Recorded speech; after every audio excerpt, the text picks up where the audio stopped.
কানে কানে সেটা হুজুর লাইনই ঢোকে, বাদ তো আমার নাই, লাইনই ঢোকে। আর আমাদের হুজুরদের কান হলো ছাগলের মতো, ছাগলটা যদি বলা হয় আমাদের ভুলিতে যাবি না, ও শোনার পরে দেখবেন একটা কান ধরে যায়।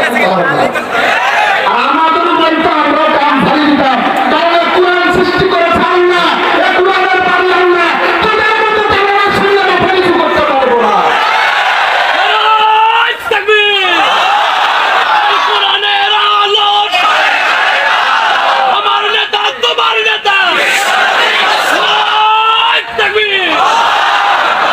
কষ্ট হচ্ছে না আপনাদের? আরে ভাই চলে আসবে, আমি যত তাড়াতাড়ি ভাইকে উঠাই দিতে পারি তত তাড়াতাড়ি আপনাদের জন্য ভালো, ঠিক আছে না? আজকে আজকে গতকাল রাত্রে আমি জানতাম, আমি ওয়াজ করতে উঠি না, আমি তো সান্ত্বনা দিতে চাইছি আমার কষ্টগুলো। আজ গতকাল রাত্রে আমি জানতাম শুনে আমার